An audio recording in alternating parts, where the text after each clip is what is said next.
You're proposing this vote of no confidence in Vaughan Gething. Do you actually have any proof that he did something wrong? It's a very good question. Good morning. It's good to be with you this morning, Trevor. This has engulfed Welsh politics because we're talking about an unprecedented situation. A £200,000 donation to a leadership campaign is nothing unusual in Westminster politics, and Westminster politics, I think, is more used to being mired in controversy around political donations and the like. But this was a huge donation. Turns out it came from the owner of a company that had been found of environmental offences. There were plenty of voices across the political spectrum in Wales, including, crucially, from within the Labour Party, saying that, you know, this payment that absolutely helped Vaughan Gething get over the line to become Labour leader should be repaid. He decided to take a very firm line. And that's what he says. I've done nothing wrong here. I haven't actually tried to help this business. But you know what? Perception is so important in politics. And there is a very, very clear view among the Welsh public, I've no doubt about that this is wrong. And that a minister, let alone a First Minister, shouldn't be putting themselves in such a compromising position.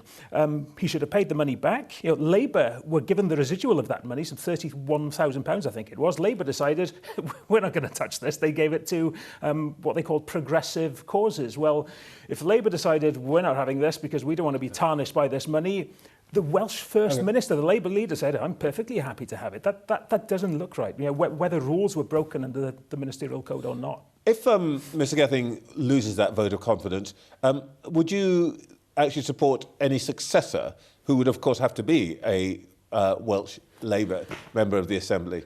This is all on Labour. What tends to happen in the Welsh Parliament is other parties will put forward their own nominee for First Minister. My name was put up last time the Conservative leader was put up, but it's up to Labour.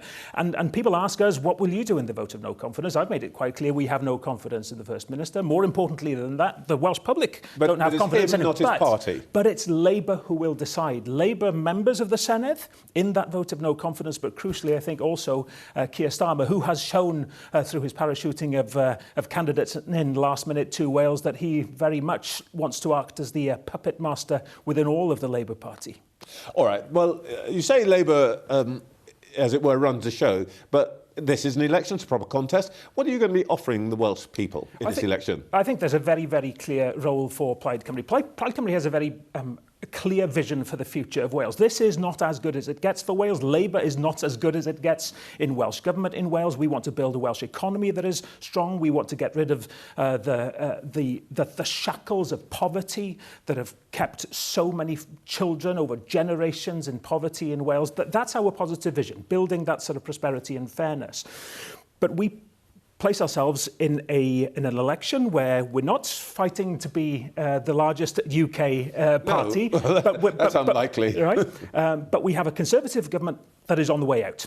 It has caused untold misery. But we have a Labour Party that has converged so much with the Conservatives and who offer so little for Wales, taking Welsh votes for granted. And having that Welsh voice at Westminster is crucial, especially when the number of MPs from Wales is going down from 40 to 32 this time. You say that the Labour Party is converging with the Conservative Party, but I think a lot of Welsh people would say, and have said, that Plaid actually has converged with the Labour Party. You're basically just a slightly vaguely leftier version of Labour. You supported them on the 20-mile-per-hour limit that was so controversial. You want them to spend money on things. You criticised their policies on education, but yours aren't that different. What is the difference between Plaid and Labour? Huge amounts of difference. I'm a mature politician and I go into politics to do things for Welsh community. So if we can work with a government to try to persuade them to do things that they otherwise wouldn't, helping people to find homes in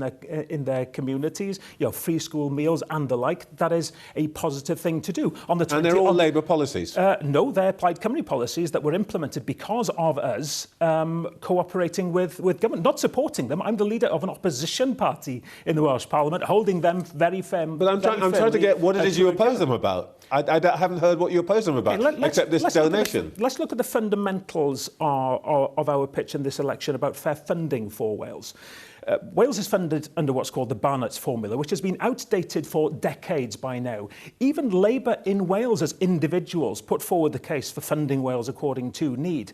But Keir Starmer's Labour Party are refusing to even engage on that issue of fair funding. We can see what needs to be done in order to build the kind of economic prosperity that we need to take Wales forward into the future. Labour will not engage with it. Those are fundamental differences. HS2 rail funding. Wales is owed billions of pounds as a result of that.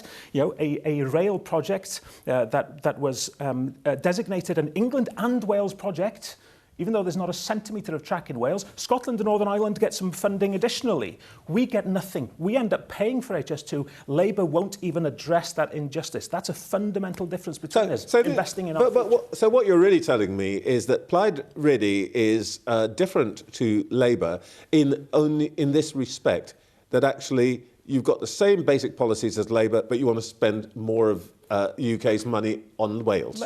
Let's look at it in this fundamental way again. Plaid Cymru is a party, the only party in this election that offers an alternative to promote the interest of Wales and Welsh communities. I happen to think that there's a lot in what we're saying that is relevant to the whole of the UK, but we're not standing outside Wales. But we need to have that plurality of Welsh voices at Westminster making the case for Wales, because Labour never will. And because the UK is run essentially around the needs of the southeast of England, let's be honest, Wales will never be a priority.